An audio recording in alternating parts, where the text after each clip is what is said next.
अस्सलाम वालेकुम दोस्तों। इमरान सीरीज नावल जासूस खानसामा बाय ज़हीर अहमद। अगर आपने अभी तक हमारे चैनल को सब्सक्राइब नहीं किया तो सब्सक्राइब करें और बेल आइकन पर क्लिक कीजिए।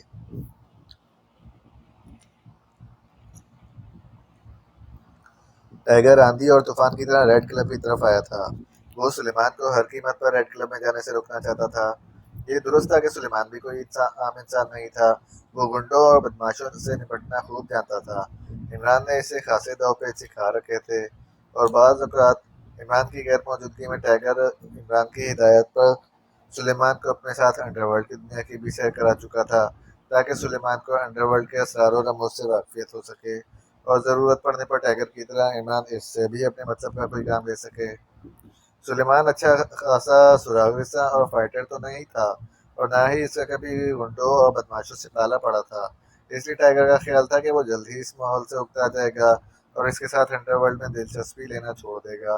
लेकिन सुलेमान इसके बरअक्स अंडरवर्ल्ड में आकर बेहद खुश हुआ था, और इसने बहुत जल्द इन गुंडों और बदमाशों के तौर तरीकों को जान लिया था, और इसने बड़ी जहानत से इनकी कमजोरियों को भी तय करना शुरू कर दिया था। सुलेमान ने टाइगर के साथ मुख्तलिफ कल्बों, बदमाशों के अड्डों और जुआ खानों में जाकर जानबूझकर बदमाशों से छेड़छाड़ भी शुरू कर दी थी। इन बदमाशों से सुलेमान की बाकायदा हाथापाई भी हुई थी।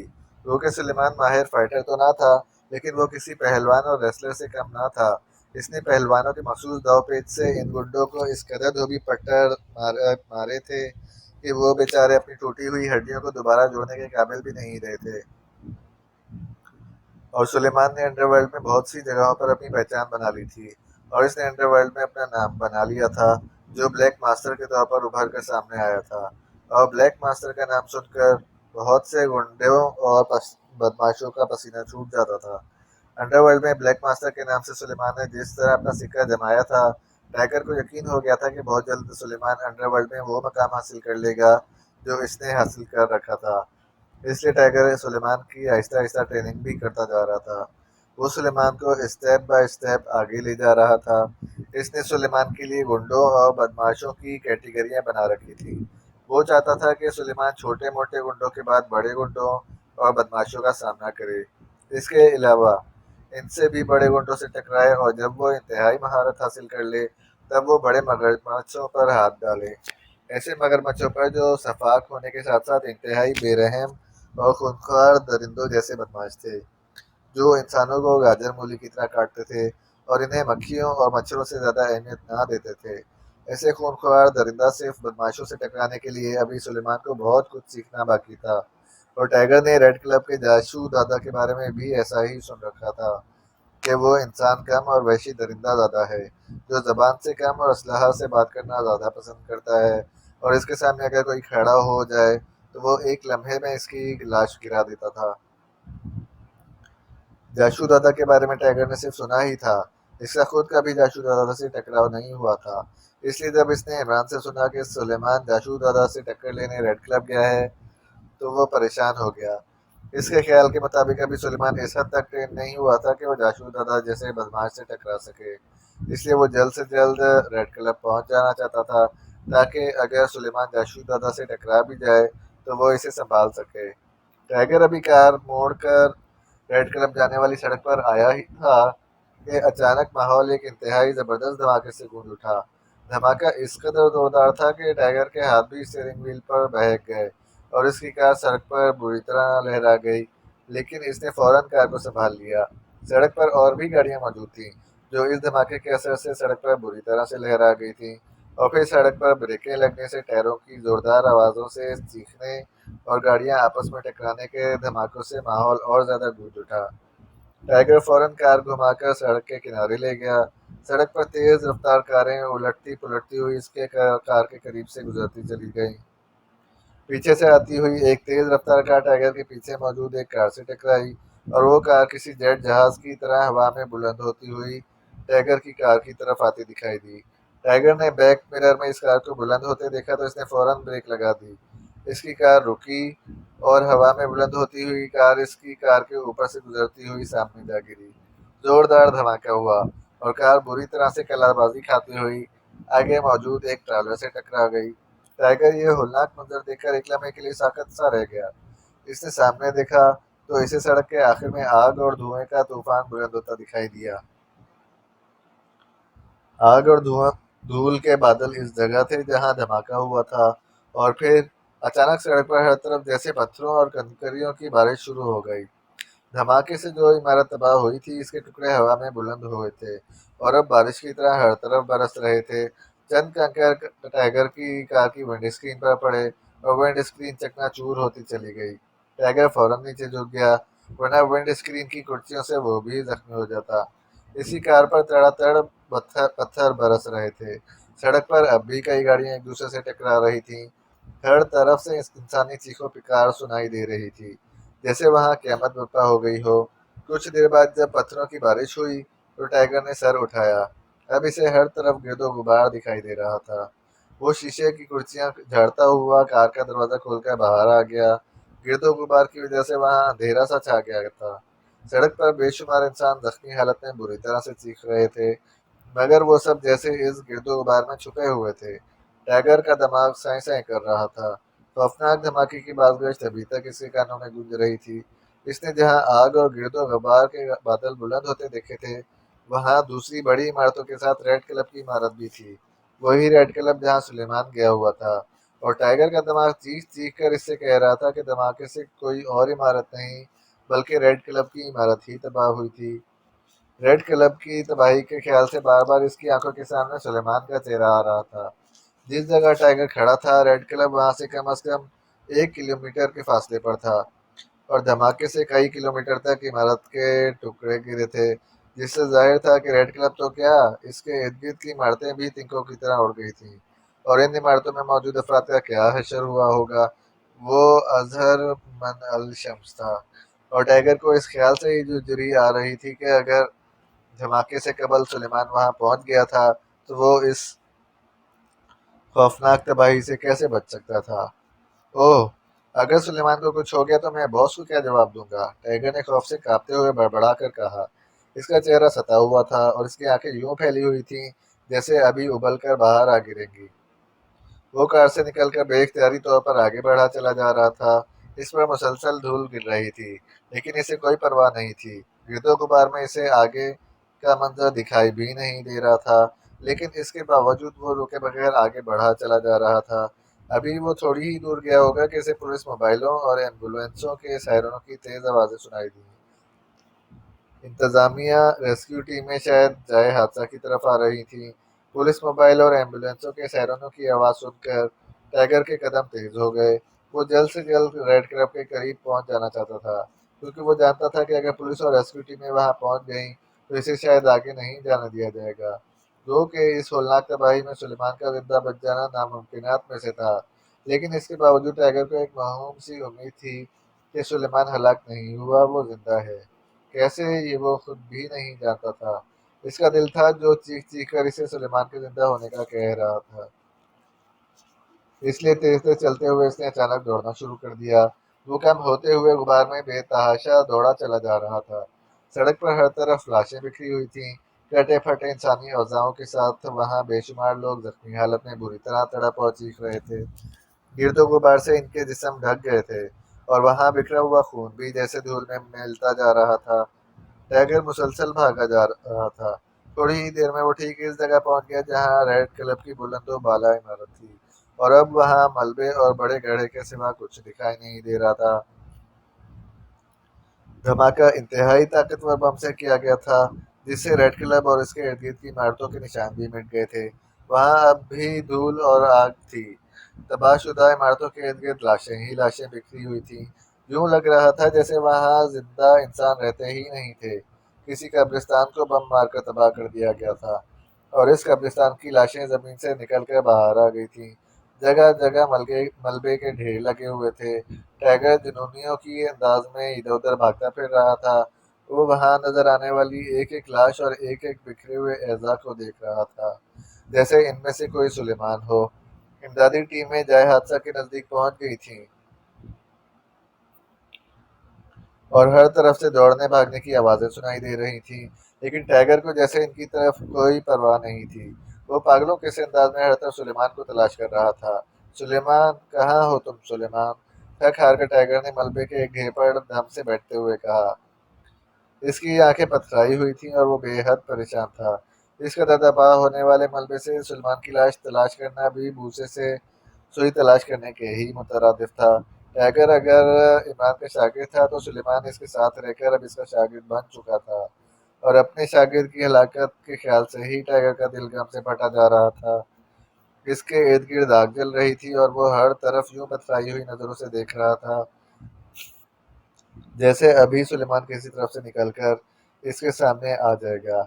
सुलेमान, मेरे दोस्त, मेरे भाई, वापस आ जाओ। जब तक तुम वापस नहीं आओगे मैं यहाँ से नहीं जाऊंगा। मैं बॉस से एक बार नहीं कई बार वादा कर चुका हूँ कि मैं हर सूरत में तुम्हारी हिफाजत करूंगा और तुम पर कोई आंच नहीं आने दूंगा। तुम यहाँ मुझे बताए बगैर अपनी मर्जी से आए थे, लेकिन इसके बावजूद मुझे ऐसा लग रहा है कि तुम्हारी हलाकत मेरी वजह से हुई है। सिर्फ मेरी वजह से, क्योंकि बॉस से मैंने ही कहा था कि अगर वो इजाज़त दें तो फारिग वक्त में मैं तुम्हें अपने साथ अंडरवर्ल्ड की सैर कराने के लिए ले जाया करूँ। मैं ही हर बार तुम्हें आगे बढ़ने का हौसला देता रहा था। मेरे कहने पर ही तुम गुंडे और बदमाशों का सामना करते रहे हो। आज वही हिम्मत और वही हौसला तुम्हें यहाँ तक अकेला ही ले आया था। काश तुम्हें मुझे बता देते तो मैं तुम्हें इस तरफ आने का मशवरा कभी ना देता। ना तुम इस तरफ आते और ना इससे आगे टाइगर ना सोच सका। इसी लम्हे इसकी जेब में मौजूद ट्रांसमीटर की मखसूस बीप सुनाई दी तो टाइगर चौंक पड़ा। इसने फौरन जेब में हाथ डाला और सेल फोन जैसा एक जदीद ट्रांसमीटर निकाल लिया। इसने फौरन एक बटन प्रेस किया तो ट्रांसमीटर की बीप बंद हो गई। आग की दूसरी तरफ इमदादी टीमों के अफराद भागते फिर रहे थे, इसलिए टाइगर ने बीप फौरन बंद कर दी थी ताकि कोई इसकी तरफ मतवज्जे ना हो सके। वो जिस मलबे पर था वहाँ एक बड़ी सी दरार भी थी। टाइगर फौरन इस दरार में उतर गया। दरार नीचे जाकर दाएं तरफ मुड़ गई थी। अब जब तक कोई इस दरार तक ना उतरता वो दिखाई नहीं दे सकता था। दरार में आते ही टाइगर ने एक बटन प्रेस करके ट्रांसमीटर ऑन कर दिया। इसी लम्हे ट्रांसमीटर पर इमरान की आवाज़ सुनाई दी। हेलो, हेलो, प्रिंस ऑफ डब कॉलिंग ओवर। दूसरी तरफ से इमरान की आवाज़ सुनाई दी। यस बॉस, टी1 अटेंडिंग यू ओवर। टाइगर ने थके थके लहजे में कहा। ओह, कहाँ हो तुम टी1? अभी अभी इत्तला मिली है कि रेड क्लब और इसके इर्द गिर्द की इमारतों को धमाके से उड़ा दिया गया है। ओवर। दूसरी तरफ से इमरान की बेचैनी से भरपूर आवाज़ सुनाई दी। यस बॉस, मैं इसी स्पॉट पर हूँ। इंतहाई खौफनाक तबाही हुई है। रेड क्लब के साथ बेशुमार इमारतें तबाह हो गई हैं। यहाँ इमारतों का नामो निशान तक नहीं बचा। ओवर। ओह बैड, रियली बैड न्यूज़। तुम तो ठीक हो ना? ओवर। दूसरी तरफ से इमरान ने अफसोस भरे लहजे में कहा। यस बॉस, जब ब्लास्ट हुआ तो मैं काफ़ी फासले पर था। ओवर, टाइगर ने जवाब दिया। और सुलेमान? ओवर। दूसरी तरफ से इमरान ने ठहरे हुए लहजे में पूछा। इसका कुछ पता नहीं है बॉस। अगर वो क्लब में पहुंच गया था तब इसका बचना नामुमकिनात में से है। यहाँ इंतहाई खौफनाक तबाही हुई है। बड़ी बड़ी और फलक बोस इमारतें मलबे का ढेर बन गई हैं। हर तरफ लाशें हैं, खून है और जगह जगह आग लगी हुई है। लेकिन इसके बावजूद मेरा दिल ये मानने के लिए तैयार नहीं है कि सुलेमान हलाक हो गया है। वो जिंदा है, मगर कहाँ है ये मैं नहीं जानता। हो सकता है कि सुलेमान भी अभी मेरी तरह रास्ते में ही हो, या वो इस क्लब तक आया ही ना हो। ओवर, टाइगर ने कहा। नहीं, वो रुकने वालों में से नहीं था। मैंने इसके चेहरे पर रज़म देखा था। वो जिस तरह तैयार होकर रेड क्लब गया था, मुझे यकीन था कि वो कुछ ना कुछ जरूर करके आएगा। इसलिए मैंने इसे जाने से नहीं रोका था। लेकिन इसके जाने से इस कदर खौफनाक रद्द-ए-अमल हो सकता है, इसका मैंने सोचा भी नहीं था। ओवर। दूसरी तरफ से इमरान ने कहा, इसके लहजे में भी कदरे भारीपन था। ओह, तो आपके ख्याल के मुताबिक रेड क्लब सुलेमान की वजह से तबाह हुआ है? ओवर। टाइगर ने चौंक कर कहा। हो भी सकता है और नहीं भी। हमें सबसे पहले इस धमाके के मुहर्रिकात के बारे में जानना होगा। महज सुलेमान के क्लब में जाने से पूरा क्लब उड़ा दिया जाए, ये बात हजम नहीं हो रही। वैसे भी सुलेमान को गैस ज़्यादा देर नहीं हुई थी। वो फुल मेकअप में था। इसने जो मेकअप किया था वो आसानी से साफ होने वाला नहीं था, और ना ही इसके मेकअप को कोई कैमरा चेक कर सकता था। इसलिए इस इम्कान को यकसर मुस्तरद कर दो कि सुलेमान की वजह से क्लब तबाह हुआ है। ओवर। इमरान ने बात करके खुद ही इसकी तरदीद कर दी। तो फिर इस क्लब को किसने तबाह किया होगा और क्यों? ओवर। टाइगर ने कहा। तुम ब्लास्टिंग स्पॉट पर हो, वहां रुककर तुम ये मालूम करो कि धमाका किस कदर शिद्दत का था। क्लब उड़ाने के लिए वहां बम ब्लास्ट किया गया है या वहां डायनामाइट लगाया गया था? वहां से जिस कदर शवाहिद इकट्ठे कर सकते हो कर लो। जब तक कोई क्लू नहीं मिलेगा ये अंदाजा लगाना मुश्किल है कि रेड क्लब को क्यों तबाह किया गया है। ओवर। दूसरी तरफ से इमरान ने कहा। ओके बॉस, मैं कोशिश करता हूँ। ओवर। टाइगर ने जवाब दिया। कोशिश नहीं, तुम्हें हर हाल में ये मालूम करना है कि क्लब को किस मकसद के लिए तबाह किया गया है।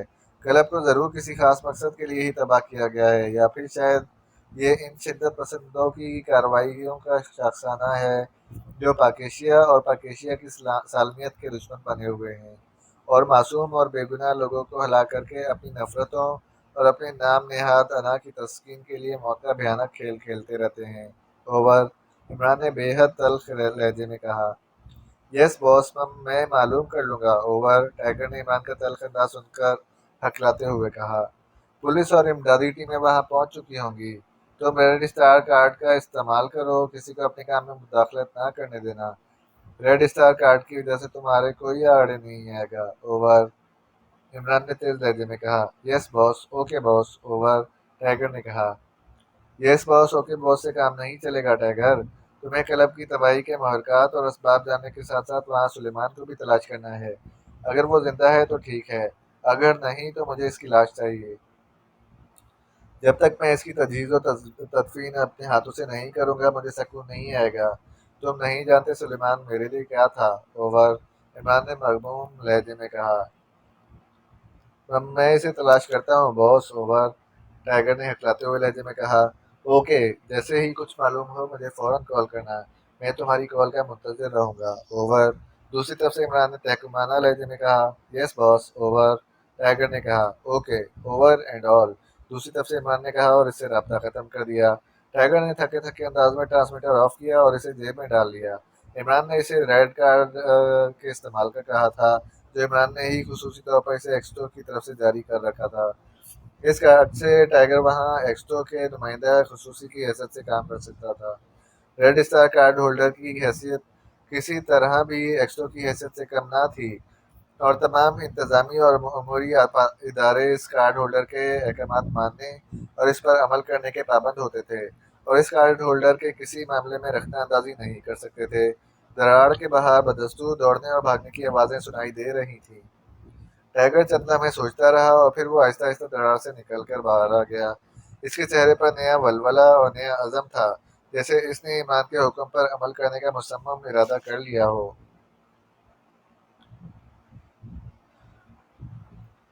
ये एक छोटा सा कमरा था। कमरे में मौजूद कुर्सी पर सुलेमान सर झुकाए बैठा हुआ था। इसकी आंखें बंद थीं और सांस लेने के सिवा इसके जिस्म में कोई हरकत नहीं थी। सुलेमान के दोनों हाथ रकब में बंधे हुए थे। वो बेहोश था। इस छोटे से कमरे में सिवाय इस कुर्सी के और कोई सामान नहीं था। इस कुर्सी के बिलमुकाबिल एक दरवाज़ा था जो बंद था। कमरे की छत पर एक बल्ब रोशन था। इसी लम्हे अचानक सुलेमान के जिस्म में हरकत पैदा हुई और इसने कराहते हुए आंखें खोल दी। इसके जहन में तूफान सा पैदा हो रहा था। बेशुमार ख्यालात आपस में गड़बड़ हो रहे थे। वो जोर जोर से सर झटक कर गुड़मुड़ हुए ख्यालात को यकजा करने की कोशिश करने लगा। इसे अपने कानों में सीटियां सी बजती हुई मालूम हो रही थी। वो चंद लम्हे सर झटकता रहा तो इसका जहन एतदाल पर आ गया। चंद ही लम्हों में इसने अपना दिमाग नॉर्मल कर लिया। जैसे ही इसका दिमाग नॉर्मल हुआ इसे पिछले वाकयात किसी फिल्म की तरह याद आते चले गए। वो ब्लैक मास्टर बनकर रेड क्लब में दाखिल हुआ था और इसने क्लब में आके काउंटर मैन के जरिए क्लब के मालिक जाशू दादा से बात करने की कोशिश की। तो इसे मालूम हुआ कि क्लब का मालिक जाशू दादा नहीं बल्कि कोई गैर मुल्की थॉमसन मैकलेन था। चुनाचे सुलेमान ने इससे मिलने का फैसला कर लिया था।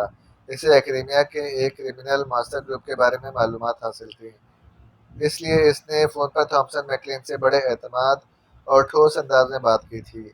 इसने थॉमसन मैकलेन को जिस ग्रुप का हवाला दिया था, इसे यकीन था कि वो इससे आसानी से मिलने के लिए तैयार हो जाएगा। और फिर वही हुआ। थॉमसन मैकलेन ने इसे मिलने पर आमादगी जाहिर कर दी और इसे अपने ज़ाती ऑफिस में बुला लिया। थॉमसन मैकलेन के ऑफिस में आते ही सुलेमान को खतरे का एहसास हुआ था, लेकिन इसका ख्याल था कि वो थॉमसन मैकलेन को आसानी से हैंडल कर लेगा। वो थॉमसन मैकलेन से डीएल के बारे में जानना चाहता था कि डीएल का असल मतलब क्या है। अगर डीएल वाकई किसी नशे का नाम है तो इस नशे में ऐसी कौन सी अनोखी बात थी कि इस नशे को ना लेने से इंसान की हालत इस कदर ख़राब हो जाती थी कि इसके जिस्म के मसामों से खून फूट निकलता था और इंसान लम्हों में हलाक हो जाता था। लेकिन थॉमसन मैकलेन को शायद इस पर शक हो गया था। इसने सुलेमान को अचानक रॉड्स वाली कुर्सी पर जकड़ दिया था और वो कुर्सी समेत जमीन में धंस गया था। कुर्सी जैसे ही जमीन के नीचे गई थी, इसी लम्हे सुलेमान को तेज और इंतहाई नागवार भूख का एहसास हुआ था। इसने सांस रोकने की कोशिश की, लेकिन कामयाब ना हो सका और इसके जहन में अंधेरा भर गया। इसके बाद अब इसे होश आया था। सुलेमान आंखें खोलकर माहौल का जायजा ले रहा था कि अचानक सामने का दरवाजा एक धमाके से खुला। दरवाजे से दो अफराद अंदर दाखिल हुए और इन्होंने आगे बढ़कर सुलेमान पर मशीन गनें तान ली जो इनके हाथों में थी। इसे तो होश आ गया है अब, एक मुसल्ला आदमी ने अपने साथी की तरफ देखते हुए कहा। हाँ, मैं भी देख रहा हूँ। इसका मुंह बांध दो। इसे हमें यहाँ से फौरन ले जाना है। तुम दोनों कौन हो और थॉमसन मैकलेन कहाँ है? सुलेमान ने इन दोनों की तरफ देखते हुए कतरे दरश लहजे में कहा। इसकी बात मत सुनो, जल्दी करो, मुंह बांधो इसका। दूसरे मुसल्ला आदमी ने कहा और पहले ने अपनी मशीन गन इसे पकड़ाई और तेजी से सुलेमान पर झपटा। इसने जेब से चौड़ी पट्टी वाली टेप निकाली और इससे पहले कि सुलेमान कुछ समझता, इस आदमी ने सुलेमान का मुंह पकड़कर इसके मुंह पर टेप लपेटनी शुरू कर दी। सुलेमान जोर जोर से सर झटक रहा था, लेकिन वो आदमी बेहद तेज था। इसने चंद ही लम्हों में सुलेमान के मुंह और सर के गिर्द टेप लपेट कर इसका मुंह बंद कर दिया। फिर उठाओ इसे, पहले आदमी ने कहा और फिर इन दोनों ने सुलेमान के दोनों बाजू पकड़े और इसे एक झटके से खड़ा कर दिया।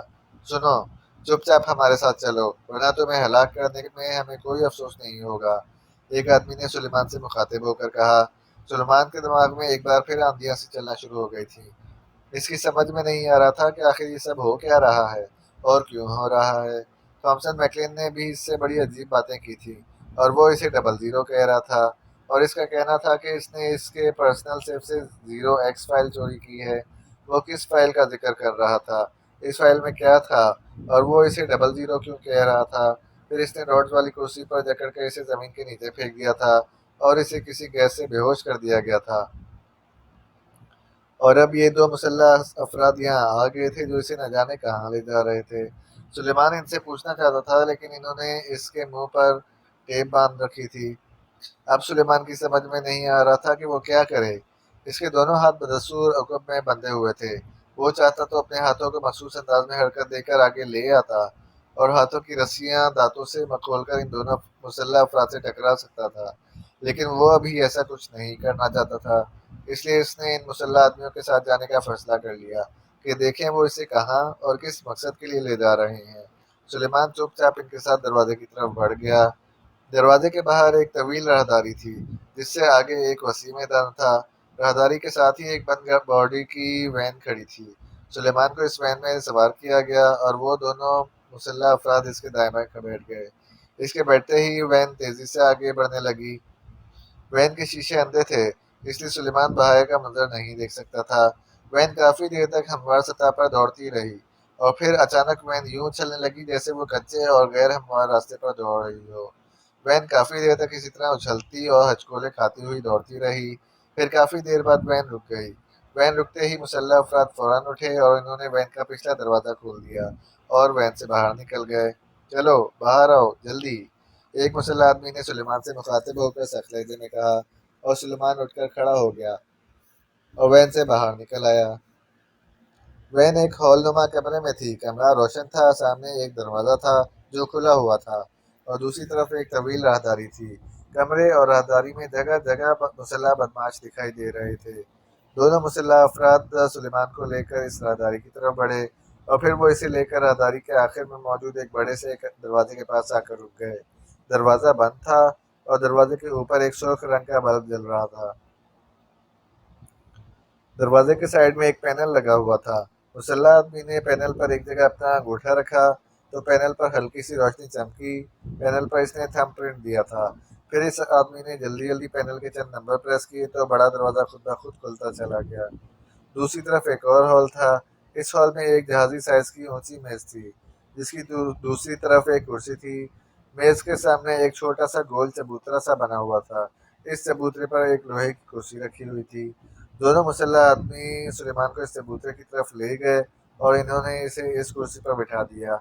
इसके दोनों बंधे हुए हाथों की रस्सियां खोल दी गईं और फिर इसके दोनों बाजुओं को कुर्सी के बाजुओं पर सीधा रखकर साइडों में लटकती हुई चमड़े की बेल्ट से बांध दिया गया। इस तरह इसकी दोनों पटलियों को भी कुर्सी के पायों से बांध दिया गया। फिर इन्होंने चमड़े की एक पट्टी जिसमें बारीक तार लगे हुए थे, इसे सलेमान के सर पर पेशानी से बांध दिया था। इस चमड़े की पट्टी से एक लंबा सा तार निकलकर दाएं तरफ रखी हुई एक बड़ी सी मशीन की तरफ जा रहा था। मशीन अभी ऑफ थी। दोनों मुसल्लह अफराद ने सुलेमान के मुंह पर बंधा हुआ टेप खोला और मुड़कर तेज तेज चलते हुए दरवाजे से बाहर निकलते चले गए। इनके बाहर जाते ही दरवाजा बंद हो गया। मेज के पीछे कुर्सी पर एक आदमी बैठा हुआ था। इस तरफ चूंकि रोशनी कम थी, इसलिए सुलेमान को इसका चेहरा वाज़ेह दिखाई नहीं दे रहा था। जैसे ही मुसल्लह अफराद दरवाजे से बाहर गए, कुर्सी पर बैठा हुआ आदमी उठा और मेज के पीछे से निकलकर सामने आ गया। वो थॉमसन मैकलेन था, जिसका चेहरा गैज़ो गज़ब और नफरत से बिगड़ा हुआ था। ये ये सब क्या है थॉमसन मैकलेन? मेरे साथ ऐसा मुजरिमाना सलूक क्यों किया जा रहा है? पहले तुम मुझे अपना नाम बताओ, असली नाम। थॉमसन मैकलेन ने इसकी तरफ गौर से देखते हुए इंतहाई करख्त लहजे में कहा, मैं तुम्हें अपने बारे में बता चुका हूँ, मैं ब्लैक मास्टर हूँ। सुलेमान ने जवाबन मुस्कुराकर कहा, बकवास मत करो। मैंने क्रीमिया में मास्टर ग्रुप के सरबराह से बात की थी। इस ग्रुप में कोई ब्लैक मास्टर नहीं है और ना ही सरबराह ने तुम्हें यहाँ भेजा था। इसलिए तुम्हारी खैरियत इसी में है कि तुम खुल कर जाओ और मुझे अपने बारे में सब सच बता दो। थॉमसन मैकलिन ने सर्द लहजे में कहा। तो सुलेमान एक तवील सांस लेकर रह गया। मेरा ताल्लुक मास्टर ग्रुप से ही है थॉमसन। जरूरी नहीं कि मैंने तुम्हें अपना असल नाम बताया हो। और मैंने तुमसे कब कहा कि मुझे तुम्हारे पास हैग्रिड ने भेजा है? सुलेमान ने नॉर्मल अंदाज में कहा, तो फिर तुम क्यों आए थे यहाँ और डीएल के बारे में क्या जानते हो? मैंने कुछ अर्सा कबल मास्टर ग्रुप को छोड़ दिया था और पाकेशिया मुंतकिल हो गया था। मैं पाकेशिया के बड़े शहर लाइट सिटी में रहता हूँ। वहाँ मैंने अपना एक क्लब बना रखा है, मास्टर क्लब। इस क्लब में मैं हर किस्म के कानूनी और गैर कानूनी धंधे करता हूँ। मेरे क्लब में ख़ास तौर पर नंबर वन क्वालिटी की मंशियात का इस्तेमाल होता है, जिसे मैं इंपोर्ट भी करता हूँ और एक्सपोर्ट भी। मेरा धंधा अरूज पर है, लेकिन इसके बावजूद मैं मुतमईन नहीं था। मैं चाहता था कि मंशियात के धंधे में सबसे बड़ा और ऊंचा सिर्फ मेरा नाम हो। दुनिया का कोई ऐसा नशा, कोई ऐसी ड्रग्स ना हो जिसके बारे में मुझे इल्म ना हो और वो मेरे क्लब में दस्तयाब ना हो। इसके लिए मैंने एक बड़ा नेटवर्क कायम कर रखा है, जो मुझे दुनिया में मुतारिफ होने वाली नई से नई ड्रग्स के बारे में इतला देते हैं। और इन नशीली अद्वियात का इस्तेमाल सबसे पहले मेरे क्लब में किया जाता है। इसी तरह तुम्हारे क्लब के मुतालिक इत्तला मिलेगी कि तुम्हारे क्लब में डीएल नामी एक नशा मुतारिफ हुआ है, जो तेज़ी से मकबूलियत हासिल कर रहा है। और ये ऐसा नशा है जिसे एक बार इस्तेमाल करने वाले को दूसरे किसी भी नशे की ज़रूरत नहीं रहती। मेरे आदमियों ने तुम्हारे क्लब में आकर इस नशे के बारे में मालूमात हासिल करने की कोशिश की, लेकिन तुम्हारे क्लब की सिक्योरिटी बेहद टाइट थी। कोशिश के बावजूद मुझे इस नशे की असलियत और इसके असल नाम का पता ना चल सका। इसलिए मैं खुद यहाँ आ गया कि तुमसे मिलकर डीएल के बारे में जान सकूँ और तुमसे डील कर सकूँ। लेकिन तुम तो जासूद दादा से मिलने आए थे, थॉमसन मैकलेन ने कहा। मेरी मालूमात के मुताबिक इस क्लब का करता धरता जासूद दादा ही है। तुम पसे पर्दा रहते थे। जाशू दादा के जरिए जाहिर है मैंने तुमसे मिलना था। तुमने फ़ोन पर खुद मुझसे बात की तो मैंने जाशू दादा को इसी वक्त जहन से निकाल दिया। लाइट सिटी में तुम्हारा मास्टर क्लब कहाँ है? ये सब से मैं तुम्हें बाद में बताऊंगा। पहले तुम मुझे बताओ, तुम मेरे साथ ऐसा सलूक क्यों कर रहे हो? मैंने तुम्हारा क्या बिगाड़ा है और ये कौन सी जगह है? अगर मैं कहूँ कि तुम्हारी वजह से मेरा रेड क्लब तबाह हो गया है, तो फिर? रेड क्लब तबाह हो गया है? कब? जब तुम मेरे दफ्तर में आए थे और मैंने तुम्हें कुर्सी समेत एक तहखाने में पहुंचाया था, तो मैंने इस तहखाने में 96 बी हंगम गैस फैला दी थी ताकि तुम बेहोश हो जाओ। मुझे तुम पर शक था कि तुम ब्लैक मास्टर नहीं हो, बल्कि वो आदमी हो जिसका मैं बेसब्री से इंतजार कर रहा था। मैं तुमसे पूछगछ करना चाहता था, इसलिए मैं तुम्हें फौरन इस तहखाने में आ गया जहाँ तुम बेहोश थे। मैंने तहखाने में आते ही डबल लॉक सिस्टम ऑन कर दिया था। डबल लॉक सिस्टम मेरी अपनी इजाद है, जिससे आम कमरे को इंतहाई हार्ड और नाकाबिल तस्खीर बना दिया जाता है। इस सिस्टम के तहत न सिर्फ कमरा मुकम्मल तौर पर साउंड प्रूफ हो जाता है, बल्कि कमरे की दीवारें और छत इस कदर हार्ड हो जाती हैं कि इन्हें एटम बम से भी तबाह नहीं किया जा सकता। मैं चूंकि तुमसे तन्हाई में बातचीत करना चाहता था, इसलिए मैंने एहतियातन डबल लॉक सिस्टम ऑन किया था। लेकिन मैं नहीं जानता था कि मेरी एहतियात मेरी ज़िंदगी की ज़मानत बन जाएगी। मैंने जैसे ही डबल लॉक सिस्टम ऑन किया, अचानक क्लब में एक होलनाक धमाका हुआ और क्लब की इमारत यूं उड़ गई जैसे फूंक मारने से कपास के रेशे हवा में बिखर जाते हैं। धमाका इस कदर खौफनाक और शदीद था कि रेड क्लब के इर्द गिर्द की इमारतें भी गायब हो गई थी। हम दोनों अगर हार्ड रूम में ना होते तो इन इमारतों के साथ हमारे भी टुकड़े उड़ गए होते। धमाके से कमरा लर्जा जरूर था लेकिन तबाह नहीं हुआ था। मैं फौरन इस तहखाने का खुफिया रास्ता खोलकर बाहर गया तो ये देखकर शहदर रह गया कि जहाँ कुछ देर पहले मेरा शानदार रेड क्लब और फलक बोस इमारत थी, वहाँ आग, खून और गिरदो गबार का तूफान फैला हुआ है। मैं फौरन वापस आया और फिर मैंने तुम्हें रोड्स वाली कुर्सी से आज़ाद किया और तुम्हें उठाकर वहां से निकलता चला गया। इस तहखाने के साथ एक तवील सुरंग थी जो नीचे ही नीचे वहां से दूर एक और इमारत में निकलती थी। ये खुफिया इमारत और सुरंग के बारे में मेरे सिवा कोई नहीं जानता था। सुरंग में भी डबल लॉक सिस्टम काम कर रहा था, इसलिए सुरंग भी तबाही से महफूज रह गई थी। बहरहाल मैं तुम्हें वहां से लेकर निकल गया और दूसरी इमारत में ले गया। दूसरी इमारत में लाकर मैंने तुम्हें तवील मुद्दत के लिए बेहोश करने वाला इंजेक्शन लगाया और अपने क्लब की तबाही के बारे में जानने के लिए बाहर निकल गया। रेड क्लब और इसके इर्द गिर्द की इमारतें रुई के गालों की तरह उड़ गई थी। सैकड़ों लोग मारे गए थे। इस तबाही को देखकर ऐसा लग रहा था जैसे वहां एटम बम मारा गया है, जिससे न सिर्फ रेड क्लब बल्कि इर्द गिर्द की बेशुमार इमारतों के भी नामो निशान मिट गए थे। इस कदर खौफनाक तबाही देखकर गम और गुस्से से मेरा बुरा हाल हो गया। मुझे ऐसा लगने लगा जैसे क्लब की तबाही के पीछे तुम्हारा हाथ होगा, क्योंकि तुम्हारे आने के बाद ही ये धमाका हुआ था और मेरा सब कुछ खत्म हो गया था। लेकिन फिर मैंने सोचा कि अगर इस क्लब की तबाही के पीछे तुम्हारा हाथ होता तो तुम मेरे साथ क्लब में ना होते। बहरहाल मैंने तुम्हें वहां से निकाल लिया और यहाँ ले आया था। क्लब तो तबाह हुआ है सो हुआ है, लेकिन तुम कौन हो और तुम्हारा मेरे क्लब में आने का क्या मकसद है, ये अब तुम मुझे खुद बताओगे। थॉमसन मैकलेन ने मुसलसल बोलते हुए कहा, जैसे इसने रुकने की कसम खा ली हो। तुम्हारा क्लब तबाह हो गया है, क्लब के साथ दूसरी इमारतें तबाह हुई हैं और सैकड़ों बेगुनाह अफराद हलाक हो गए हैं। ये सुनकर मुझे वाकई बेहद अफसोस और दुख हो रहा है। मैं तुम्हें अपने बारे में बता चुका हूँ, अगर तुम चाहो तो तस्दीक के लिए मैं तुम्हें लाइट सिटी में अपने मास्टर क्लब तक ले जा सकता हूँ। अगर चाहो तो मैं यहीं से फ़ोन पर तुम्हारी अपने आदमियों से बात करा देता हूँ, जो तुम्हें मेरे बारे में सब बता देंगे।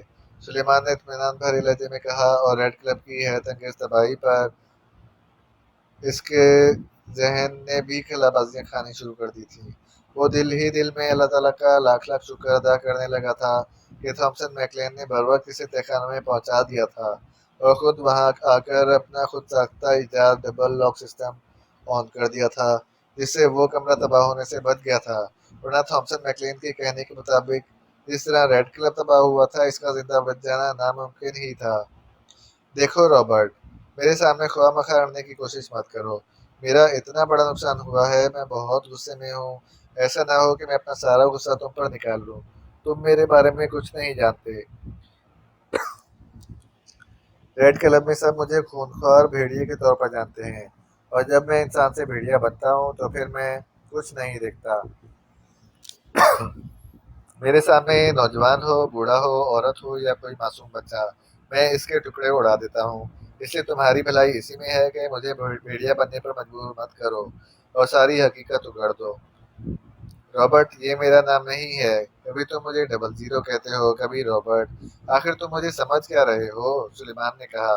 तुम रॉबर्ट हो, तुम्हारा कोड नेम डबल जीरो है, समझे तुम? और तुम शेख वाजिद के दोस्त हो। तुम और शेख वाजिद मेरे क्लब में डायमंड लाइट के इस्तेमाल के लिए आते थे। एक रोज तुम और तुम्हारा दोस्त शेख वाजिद एक अलग केबिन में डायमंड लाइट का लुत्फ ले रहे थे कि तुमने और तुम्हारे दोस्त शेख वाजिद ने मेरे केबिन में मौजूद मेरे दस्ते रास्त जाशू दादा की बातें सुन ली थी। मैं फ़ोन पर बता रहा था कि मैंने पाकिस्तान के तमाम मकामात से डायमंड लाइट्स के पैकेट्स उठवा लिए हैं और मैंने सारा माल अपने मुख्तलिफ ठिकानों पर पहुंचा दिया है। मैंने जाशू दादा से भी कहा था कि जिन ठिकानों पर मैंने माल पहुंचाया है, इन तमाम जगहों के एड्रेस और माल की तफसील मैंने एक फ़ाइल में दर्ज कर ली है और वो फ़ाइल हिफाजत से मेरे सेफ में है। इसके बाद इसी रात तुम मेरे ऑफिस में गए, मेरा खुफिया सेफ खोला और इसमें से डायमंड लाइट की फ़ाइल निकाल कर ले गए। मुझे इस बात पर हैरत है कि तुम्हारा इस फ़ाइल से क्या ताल्लुक़ हो सकता था। اور کیا مطلب ہو سکتا تھا؟ تمہیں میرے آفس تک رسائی کیسے ملی اور تم میرے سیف تک کیسے پہنچ گئے؟ حالانکہ اس سیف کا نمبر صرف مجھے معلوم ہے جس سے لاک کھولا جا سکتا ہے۔ اس کے بعد تم نے باقاعدہ مجھ سے دوبارہ سیل فون پر رابطہ کیا اور آواز بدل کر مجھ سے اس فائل کے سودے کی بات کی۔ میرے لیے وہ فائل بے حد اہم تھی۔ اس فائل میں ان تمام جگہوں کے ایڈریس تھے جہاں جہاں ڈائمنڈ لائٹ کے ذخیرے ہیں، اور اس فائل میں نے ایک کمپیوٹرائزڈ فارمولا بھی درج کر رکھا تھا جس سے ڈائمنڈ لائٹ بنایا جاتا تھا۔ تم بہت چالاک تھے، میرے آدمی تمہیں ہر جگہ تلاش کرتے رہے تھے، مگر تم گدھے کے سر سے سینگ کی طرح غائب ہو گئے تھے۔ اگر کلوز سرکٹ کیمرے میں تمہاری فلم نہ بن جاتی تو مجھے شاید اس بات کا پتہ بھی نہ چلتا کہ میرے سیف کو کھولا گیا ہے اور سیف سے خفیہ فائل اڑا لی گئی ہے، تھامسن میکلین نے مسلسل بولتے ہوئے کہا، جبکہ سلیمان خاموشی سے اس کی باتیں سن رہا تھا اور ذہن میں ان تمام باتوں کے تانے بانے ترتیب دے رہا تھا۔ یہ حقیقت تھی کہ وہ ان تمام باتوں سے انجان تھا۔ اسے نہ رابرٹ نہ ڈبل زیرو کا پتہ تھا، نہ ہی وہ زیرو ایکس یا ڈائمنڈ لائٹ کی فائل کے بارے میں جانتا تھا۔ تھامسن میکلین اسے شیخ واجد کا دوست سمجھ کر بیٹھا تھا جس نے اس کی خفیہ سیف سے فائل چرائی تھی۔ یہ بتاؤ، یہ سب سچ ہے یا نہیں؟ تھامسن میکلین نے اس کی طرف غور سے دیکھتے ہوئے کہا۔ تمہاری باتیں میرے سر کے اوپر سے گزر رہی ہیں تھامسن میکلین، میری سمجھ میں نہیں آ رہا کہ تم مجھے ڈبل زیرو کیوں سمجھ رہے ہو؟ سلیمان نے سر جھٹک کر کہا، کیا تم شیخ واجد کو نہیں جانتے؟ کیا وہ تمہارا دوست نہیں ہے؟ نہیں، وہ میرا دوست نہیں ہے۔ اگر وہ تمہارا دوست نہیں ہے تو تم اسی کار میں کیسے ہو؟ کہاں سے ملی ہے تمہیں اس کی کار؟ تھامسن میکلین نے گھراتے ہوئے کہا تو سلیمان ایک طویل سانس لے کر رہ گیا۔ اسے ساری بات سمجھ میں آ گئی تھی کہ تھامسن میکلین اسے شیخ واجد کا دوست اور ڈبل زیرو کیوں سمجھ رہا ہے۔ شیخ واجد کو ہسپتال پہنچانے کے بعد وہ اسی کار لے کر فلیٹ میں گیا تھا اور پھر فلیٹ سے بلیک ماسٹر کا میک اپ کر کے وہ اسی کی کار میں ریڈ کلب آیا تھا، اور اس کار کی وجہ سے تھامسن میکلین کو اس کے بارے میں غلط فہمی ہو گئی تھی۔ بولو، اب جواب دو، خاموش کیوں ہو گئے ہو؟ کیا تم میک اپ میں نہیں ہو؟ تمہیں بہت بڑی غلط فہمی ہوئی ہے تھامسن میکلین۔ میں شیخ واجد کو جانتا ضرور ہوں اور میرے پاس اس کی کار بھی ہے، لیکن میں اس کا دوست رابرٹ نہیں ہوں۔ اور ہاں، تم کہہ رہے ہو کہ کلوز سرکٹ کیمرے میں فائل چوری کرتے ہوئے میری فلم بنی تھی۔ کیا تم نے اس فلم کو غور سے دیکھا ہے؟ اس فلم میں میرا یہی حلیہ تھا اور میرا قد کاٹ ایسا ہی تھا۔ حلیہ تو تم میک اپ کر کے بدل سکتے ہو، لیکن قد کاٹ، اوہ اوہ، تمہارا قد کاٹ تو وہ نہیں ہے جو میں نے فلم میں دیکھا تھا، تھامسن میکلین نے حیرت بھرے لہجے میں کہا۔ پھر تم کیسے کہہ سکتے ہو کہ میں ہی وہ چور ہوں جس نے تمہارے خفیہ سیف سے وہ فائل چرائی تھی؟ تو پھر شیخ واجد کی کار، وہ تمہارے پاس کہاں سے آئی؟ شیخ واجد کو میں بخوبی جانتا ہوں، اس کا تعلق بڑے خاندان سے ہے، لیکن وہ بہت کنجوس آدمی ہے۔ وہ اپنی کار کسی کو نہیں دیتا، یہاں تک کہ اس کا دوست رابرٹ بھی اس سے کار مانگے تو اسے بھی وہ صاف انکار کر دیتا ہے۔ تو پھر تم ہی سوچو کہ وہ کار میرے پاس کیسے ہو سکتی ہے؟ سلیمان نے مسکرا کر کہا۔ تم بتاؤ، کہاں سے ملی تھی تمہیں کار؟ تھامسن میکلین نے کہا۔ میں ایئرپورٹ سے ریڈ کلب کی طرف آ رہا تھا کہ میں نے مارگن روڈ پر ایک کار کو بری طرح سے لہراتے دیکھا۔ اس کار میں جو نوجوان تھا اس کی حالت بہت خراب تھی۔ میں ٹیکسی میں تھا، نوجوان نے کو سڑک کے کنارے روکا تو میں نے بھی ٹیکسی رکوا لی، اور پھر میں اس نوجوان کے پاس چلا گیا کہ شاید اسے میری مدد کی ضرورت ہو۔ نزدیک گیا تو اس نوجوان کی حالت بے حد خراب تھی، اس کا جسم کپکپا رہا تھا۔ میں نے اسے جھنجھوڑا تو اس نے نیم و آنکھوں سے میری طرف دیکھا اور مجھ سے مدد کی درخواست کی۔ میں یہی سمجھا کہ اسے ہارٹ اٹیک ہوا ہے، اس لیے میں نے ٹیکسی کو فارغ کیا اور اس کی کار میں آ گیا، اور پھر میں اسے اس کی کار میں لے کر ہسپتال کی طرف روانہ ہو گیا۔ لیکن اچانک اس نوجوان کی ناک، منہ اور کانوں سے خون بہنے لگا۔ اس کی حالت لمحہ بہ لمحہ بگڑتی جا رہی تھی۔ میں نہیں جانتا تھا کہ اسے کیا ہو رہا ہے۔ میں ابھی راستے میں ہی تھا کہ اس کے جسم کے مساموں سے بھی خون پھوٹ نکلا اور وہ خون سے سرخ ہوتا چلا گیا۔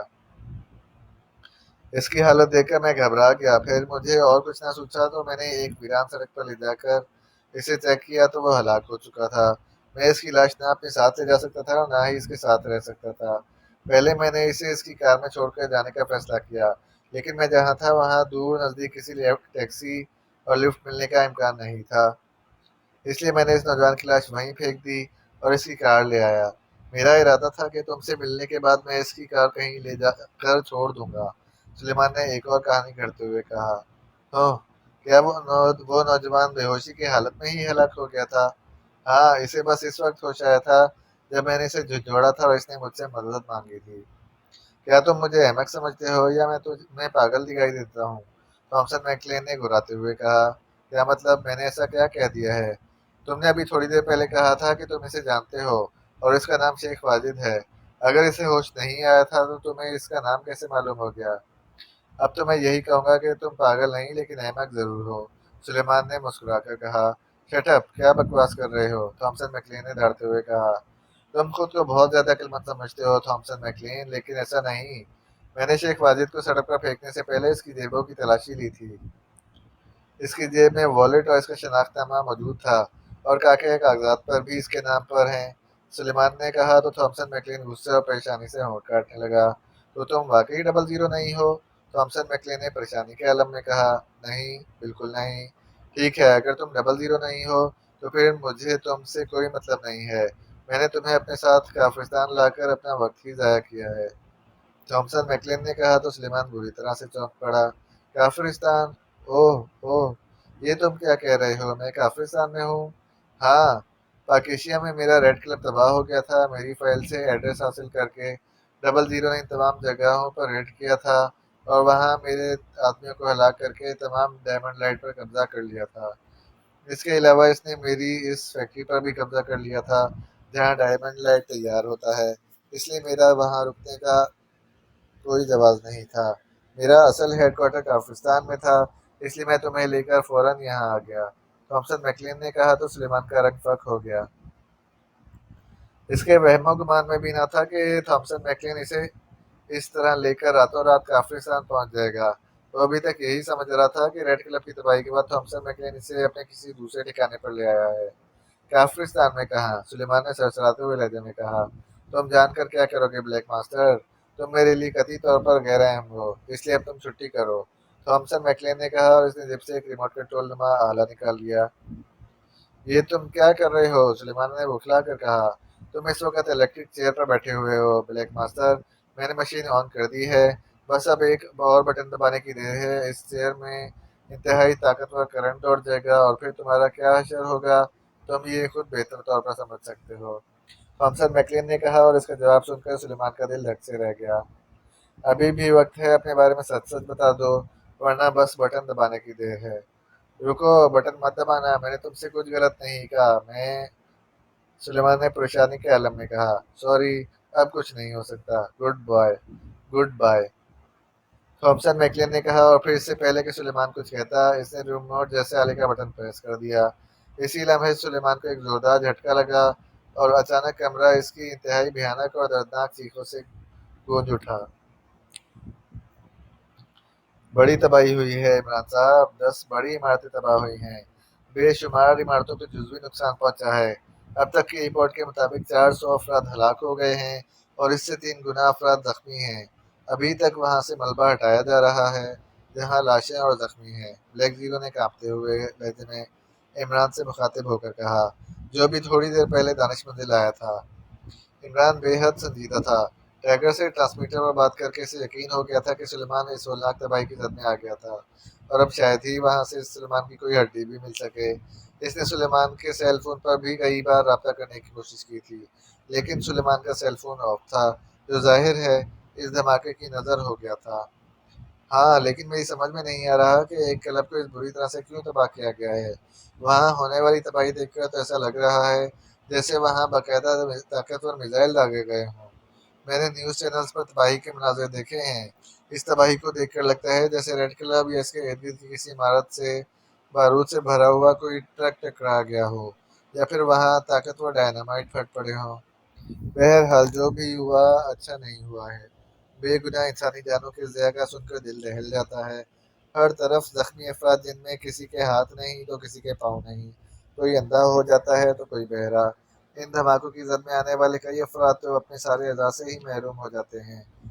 ایسے افراد کی زندگی موت سے بھی بدتر ہو کر رہ جاتی ہے، انسان ہی انسان کا دشمن بن کر انہیں آگ و خون میں ڈبو رہا ہے۔ سمجھ میں نہیں آتا کہ موت بانٹنے والوں کے دلوں میں موت کا خوف کیوں نہیں ہوتا؟ کیا انہیں اس بات کا احساس نہیں ہوتا کہ ان مرنے والوں اور زخمی ہونے والوں میں ان کے اپنے بھی ہو سکتے ہیں؟ نوجوان، بوڑھے، عورتیں اور معصوم بچے ان کے جلاد پن کا شکار ہو جاتے ہیں اور سینکڑوں گھر ماتم کدہ بن جاتے ہیں۔ ان کا خون، ان کے آنسو، इन जलाद इंसानों के दिलों पर कुछ असर नहीं करते। ये लोग दरिंदों से बढ़कर दरिंदे बन जाते हैं। ना इन्हें अपनी जिंदगियों का एहसास होता है और ना दूसरों की परवाह। इमरान ने गुस्से और परेशानी से होंठ भींचते हुए कहा, आप ठीक कह रहे हैं इमरान साहब। मुल्क को न जाने किसकी नज़र लग गई है। आए दिन ऐसे वाक़यात तुरन्मा होते रहते हैं। इन वाक़यात में मासूम लोग ही इन दरिंदों की भीड़ चढ़ते रहते हैं। धमाका करने वाले इंसानों के सीनों में दिल नहीं, वाकई पत्थर होते हैं, जो मासूम औरतों और बच्चों की कटी फटी लाशें देखकर भी मुंह नहीं होते। ब्लैक जीरो ने भी इसी अंदाज में कहा, ऐसे लोगों की आकबत बहुत खराब होती है। ना वो दुनिया के रहते हैं ना आखिरत के। इन लोगों पर अल्लाह ताला ऐसे ऐसे अज़ाब नाजिल करता है जिसके बारे में अगर वो जान लें तो भूल कर भी ऐसे भयानक जुर्म का इर्तिकाब ना करें।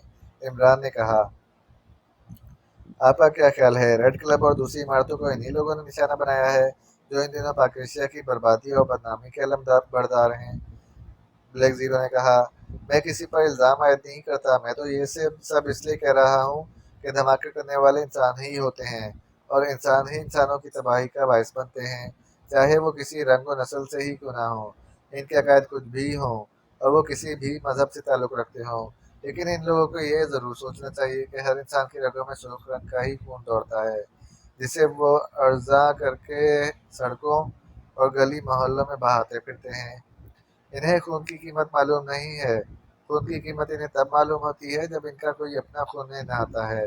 अपनों का खून देखकर इनकी आंखों भी खून बहाती हैं, लेकिन इसके बावजूद इन्हें कोई समझाने वाला और राह रास्त पर लाने वाला नहीं है। इन्हें तो बस अल्लाह ही हिदायत दे सकता है और कोई नहीं।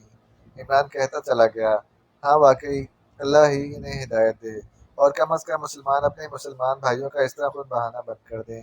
इन लोगों को खून बहाने का इतना ही शौक है तो वो इन लोगों का खून बहाएं जो पाकिस्तान और इस्लाम के दुश्मन हैं। पाकिस्तान को तबाह करने के साथ जो मुसलमानों पर बेजा जुल्म और सितम करते हैं और मुसलमानों की जानों और इज्जतों के साथ नाहक खेलते हैं। ब्लैक जीरो ने कहा, इससे पहले कि इनमें और बात होती अचानक फ़ोन की घंटी बज उठी। तो ब्लैक जीरो ने चौंक कर रिसीवर की तरफ हाथ बढ़ाया।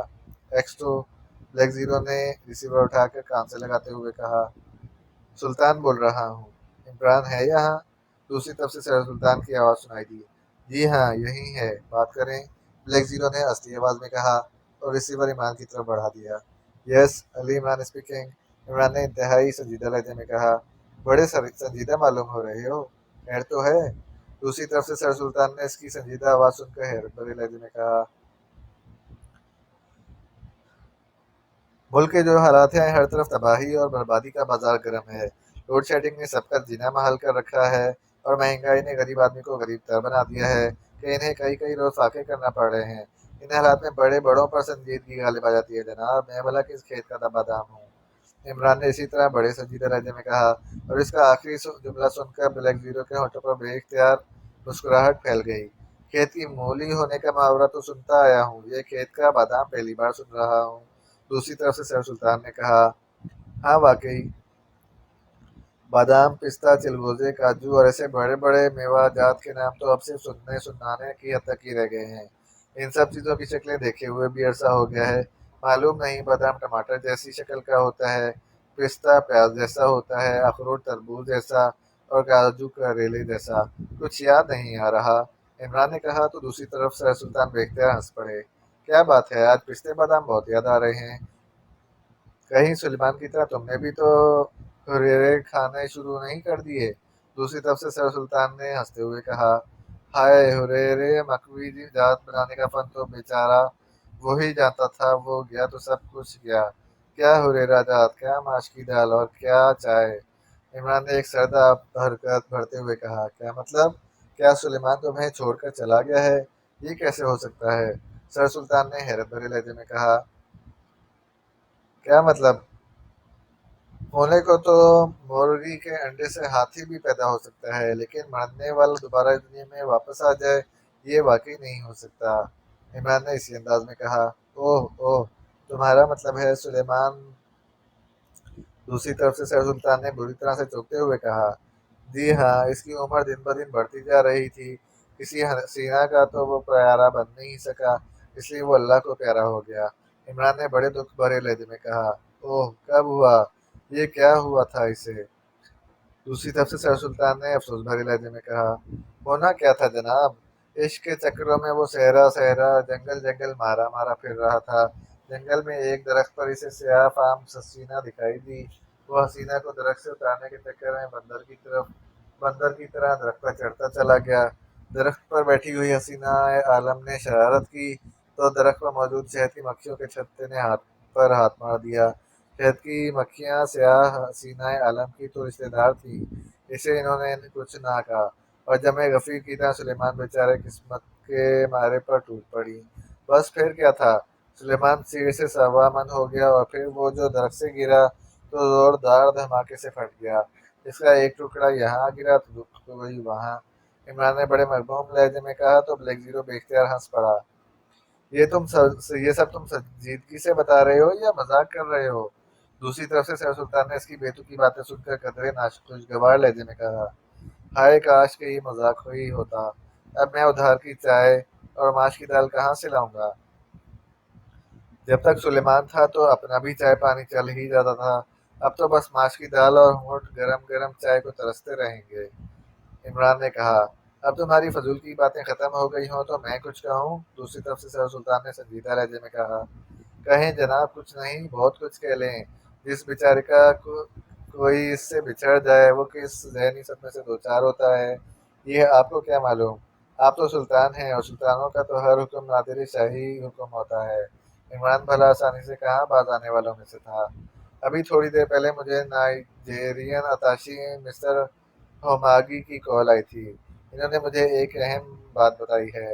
ان کے کہنے کے مطابق کریمیا کے دو بڑے نامور ایجنٹ روڈس اور میک براؤن کو پاکستان میں دیکھا گیا ہے، جن کا تعلق کریمیا کی ایک انتہائی خفیہ ایجنسی وائٹ اسٹار سے ہے۔ وہ نجی کام کے سلسلے میں ایک کمرشل پلازا میں گئے ہوئے تھے۔ جب وہ پلازا سے لفٹ میں گراؤنڈ فلور پر آئے تو انہوں نے ان دونوں کو ایک ساتھ دیکھا تھا، جو اس لفٹ میں سوار ہو رہے تھے جس سے مسٹر ہوماگی باہر آئے تھے۔ کیا مسٹر ہوماگی ان دونوں کو پہچانتے تھے؟ عمران نے سنجیدہ ہو کر پوچھا۔ ہاں، اسی لیے تو انہوں نے مجھے فون کیا تھا، سر سلطان نے کہا۔ کیا وہ دونوں میک اپ میں نہیں تھے؟ میں نے تو سنا ہے کہ وائٹ اسٹار کے ایجنٹ کبھی بھی اپنے اصلی حلیوں میں کہیں نہیں جاتے، وہ میک اپ کرنے کی ماہر ہیں اور لمحوں میں اپنا روپ بدل کر کچھ سے کچھ بن جاتے ہیں۔ اس بات پر تو خود مسٹر ہوماگی بھی حیران تھے۔ ایکڈیمیا میں وہ ان ایجنٹوں کو دیکھ چکے تھے، ان کے بارے میں انہیں ان کی فورن ایجنٹوں نے رپورٹس بھی بھجوائی تھیں۔ اس وقت مسٹر ہوماگی نائجیریا کی ٹاپ سیکرٹ سروس کے انچارج تھے، یہی وجہ ہے کہ انہوں نے ان دونوں کو پہچاننے میں ایک لمحے کی بھی دیر نہیں لگائی۔ کیا مسٹر ہوماگی کو بھی ان دونوں نے پہچان لیا تھا؟ نہیں، مسٹر ہوماگی جس کام کے لیے کمرشل پلازا میں گئے تھے، انہوں نے میک اپ کر رکھا تھا۔ کیونکہ سیکورٹی رسک کی وجہ سے وہ عام انداز میں باہر نہیں نکل سکتے تھے، اس لیے وہ اپنی حفاظت خود کرتے ہیں، سر سلطان نے کہا۔ کیا مسٹر ہوماگی نے یہ معلوم کرنے کی کوشش نہیں کی کہ دونوں ایجنٹ اس پلازا میں کیا کر رہے تھے اور لفٹ میں کہاں گئے تھے؟ عمران نے پوچھا۔ وائٹ اسٹار کے ایجنٹوں کا سن کر اس کے چہرے پر سنجیدگی آ گئی تھی۔ کیا بات کر رہے ہو اس عمران بیٹے؟ مسٹر ہوماگی سابقہ ٹاپ سیکرٹ سروس کے انچارج رہ چکے ہیں، وہ خطرناک ایجنٹ ان کے سامنے آئے ہوں اور وہ ان کے بارے میں معلومات حاصل نہ کریں، یہ کیسے ممکن ہے؟ سر سلطان نے کہا۔ کیا معلوم کیا ہے انہوں نے؟ دونوں ایجنٹوں کو وہاں دیکھ کر وہ چونک پڑے تھے، پھر انہوں نے واپس آنے کی بجائے ان دونوں ایجنٹوں کے پیچھے جانا مناسب سمجھا، چنانچہ وہ دوبارہ اس لفٹ میں آ گئے جس میں دونوں ایجنٹ موجود تھے۔ وہ دونوں کمرشل پلازا کے 7ویں فلور پر گئے تھے۔ مسٹر ہوماگی نے احتیاط سے ان کا تعاقب کیا۔ وہ دونوں اس فلور کے ایک لگژری فلیٹ کے دروازے کے پاس جا کر رک گئے۔ مسٹر ہوماگی عام انداز میں ان کے قریب سے گزر گئے۔ انہوں نے اس فلیٹ کا نمبر نوٹ کر لیا تھا، اس فلیٹ کا نمبر 111 ہے، دوسری طرف سے سر سلطان نے کہا۔ ٹھیک ہے، میں ابھی چیک کرتا ہوں، عمران نے کہا۔ وہ لوگ یہاں کیوں آئے ہیں اور اس کمرشل پلازا کے فلیٹ میں کیا کر رہے ہیں؟ ان کے بارے میں کچھ پتہ چلے تو مجھے انفارم کرنا، سر سلطان نے کہا۔ اوکے، میں کوشش کروں گا، عمران نے سنجیدہ لہجے میں کہا، اور اس نے ریسیور کینڈل پر رکھ دیا۔ اس کے چہرے پر سوچ و بچار کے تاثرات تھے۔ وائٹ اسٹار ایجنسی کے ایجنٹوں کا سن کر وہ واقعی سنجیدہ ہو گیا تھا۔ وائٹ اسٹار ایجنسی کے ایجنٹ عام طور پر یورپی ملکوں کے خلاف کام کرتے تھے، اور اس ایجنسی کے ایجنٹ ٹارگٹ کلنگ کے ساتھ دوسرے ممالک کو نقصان پہنچانے کے لیے ہر قسم کے حربے آزماتے تھے۔ اس ایجنسی کے بارے میں مشہور تھا کہ وہ اپنے مشن کے لیے نہایت تیز رفتاری سے کام کرتے تھے اور مشن کی کامیابی کے لیے راستے میں آنے والی ہر دیوار کو توڑ دیتے تھے۔ وائٹ اسٹار نے کئی ممالک کے تختے بھی الٹے تھے، اس لیے کرائمیا میں وائٹ اسٹار ایجنسی کا بہت نام تھا، اس لیے عمران روڈس اور میک براؤن کا نام سن کر سنجیدہ ہو گیا تھا۔ ان دونوں کے یہاں ہونے کا مطلب تھا کہ وائٹ اسٹار ایجنسی پاکیزیا میں موجود ہے۔ وائٹ اسٹار ایجنسی جہاں بھی جاتی تھی اپنے تمام ایجنٹوں اور موت کے ہلکاروں کو ساتھ لے جاتی تھی۔ وہ لوگ دوسرے ممالک کے گنڈوں اور بدماشوں کو ہائر کرنے کی بجائے اپنے ساتھ لائے ہوئے آدمیوں کو ہی ترجیح دیتے تھے تاکہ اپنے مشن کی تکمیل کے لیے وہ بلا روک ٹوک کام کر سکیں۔ وائٹ اسٹار ایجنسی کا چیف بگ ماسٹر کہلاتا تھا، جو مشن پورا کرنے کے لیے خود بھی عملی طور پر میدان میں رہتا تھا۔ یہی وجہ تھی کہ وائٹ اسٹار ایجنسی نے اب تک جہاں جہاں کام کیا تھا وہاں انہیں کامیابیاں ہی ملی تھیں۔ ایکڈیمیا کی یہ ٹاپ سیکرٹس ایجنسی فورن ایجنسی کے طور پر کام کرتی تھی۔ وہ اسلحے سے لے کر اکوموڈیشن تک کا انتظام خود کرتے تھے، کسی بھی تھرڈ پرسن سے وہ کام نہیں لیتے تھے۔ اس ایجنسی میں ایجنٹوں کی تعداد کتنی تھی اس کے بارے میں کوئی نہیں جانتا تھا۔ وائٹ اسٹار ایجنسی کا چیف مشن کی نوعیت کے مطابق سے ایجنٹوں کو اپنے ساتھ لے جاتا تھا۔ بگ ماسٹر ایکڈیمیا کے مفادات کے لیے چھوٹے بڑے عام اور خاص ہر مشن کو ترجیح دیتا تھا۔ اسے جو بھی مشن دیا جاتا تھا اس کے لیے وہ اور اس کے ایجنٹ سر دھڑ کی بازی لگا دیتے تھے اور تمام ایجنٹ وائٹ اسٹار ہی کہلاتے تھے۔ وائٹ اسٹار ہمارے ملک میں کیا کر رہے ہیں؟ عمران کو ریسیور رکھتے دیکھ کر بلیک زیرو نے حیرت بھرے لہجے میں کہا۔ عمران نے چونکہ لاؤڈ اسپیکر کا بٹن پریس کر دیا تھا اس لیے اس نے ان دونوں کی بات چیت سن لی تھی۔ کیا کر رہے ہیں یہ تو میں نہیں جانتا، لیکن اتنا ضرور ہے کہ وائٹ اسٹار اگر واقعی پاکستان میں ہے تو پھر پاکستان کے مفادات اور سالمیت خطرے میں ہے۔ ملکی حالات پہلے ہی خراب ہیں، ملک معاشی، مالی اور بہت سے بحرانوں کا شکار ہے۔ ایسے میں اگر وائٹ اسٹار نے یہاں اپنا کام شروع کر دیا تو ملک خوفناک تباہی کی زد میں آ جائے گا۔ ان لوگوں سے جلد از جلد نپٹنا ہوگا ورنہ کچھ بھی ہو سکتا ہے۔ تو کیا میں عمران کو الرٹ کر دوں؟ الرٹ نہیں، انہیں ریڈ الرٹ کر دو۔ سر سلطان نے جس کمرشل پلازا کا بتایا ہے ان سب کو فوراً وہاں بھیج دو۔ وہ پلازا کے گرد پھیل جائیں اور وہاں پر آنے جانے والے مشکوک آدمی پر نظر رکھیں۔ یہ تو ہماری قسمت ہے کہ وائٹ اسٹار کے دو ایجنٹ بغیر میک اپ کے تھے اور نائجیرین نتاشی کی نظروں میں آگے تھے، لیکن وہ زیادہ دیر بغیر میک اپ کے نہیں رہیں گے۔ ماسٹر کمپیوٹر میں وائٹ اسٹار کا تمام بائیو ڈیٹا موجود ہے۔ فائلوں میں تمہیں وائٹ اسٹار کے بے شمار ایجنٹوں کی تصویر بھی مل جائیں گی۔ تم ان سب کی تصویریں عمران کو ایس ایم ایس کر دو تاکہ کوئی بھی ان کی نظروں سے نہ بچ سکے۔ اوکے، لیکن سر سلطان نے تو اس کا مشل پلازا کا نام نہیں بتایا، میں عمران کو کہاں بھیجوں گا؟ عقل کے دشمن، تمہارے پاس فون ہے، سر سلطان کو فون کر کے پوچھ لو۔ اگر انہیں بھی نہیں معلوم تو ان سے کہو کہ وہ نائجیرین نتاشی ہوماگی کو کال کر کے ان سے اس کا مشل پلازا کے بارے میں معلوم کر کے تمہیں بتائیں۔ عمران نے کہا تو بلیک زیرو نے قدرے شرمندہ سے انداز میں اس بات میں سر ہلایا اور فون کا ریسیور اٹھا کر سر سلطان کے نمبر پریس کرنے لگا۔ پھر عمران نے اسے مزید ہدایات دیں اور تیزی سے وہاں سے نکلتا چلا گیا۔